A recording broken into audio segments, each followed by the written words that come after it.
অবশেষে সব জল্পনা কল্পনার অবসান ঘটিয়ে নিজের স্বপ্নের ক্লাব রিয়াল মাদ্রিদে যোগ দিলেন ফরাসি তারকা ফুটবলার কিলিয়ান এমবাপ্পে।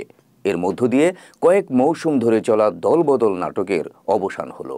এবার আনুষ্ঠানিকভাবে রিয়াল মাদ্রিদে নাম লেখালেন এমবাপ্পে। বিশ্বসেরা ক্লাব রিয়াল মাদ্রিদ তাদের ওয়েবসাইটে এই খবর নিশ্চিত করেছে। এক বিবৃতিতে 5 বছরের চুক্তিতে এমবাপ্পে রিয়ালের নাম লিখিয়েছেন বলে জানানো হয়। এদিকে স্বপ্নের ক্লাব রিয়ালে যুক্ত হতে পেরে দারুণ উচ্ছ্বসিত পিএসজি তারকা এমবাপ্পে। ইনস্টাগ্রামের এক পোস্টে এই ফুটবল তারকা লিখেছেন, স্বপ্ন সত্যি হলো, আমার স্বপ্নের ক্লাবে যোগ দিতে পেরে অত্যন্ত খুশি ও গর্বিত। সূত্র জানায়, রিয়াল মাদ্রিদের সঙ্গে চুক্তিতে বছরে 15 মিলিয়ন ইউরো আয় করবেন এমবাপ্পে, বাংলাদেশি মুদ্রায় যার পরিমাণ 190 কোটি টাকারও বেশি। এছাড়া নিজের ছবি সত্ত্বের একটা অংশও সম্মানী হিসেবে পাবেন এই তারকা।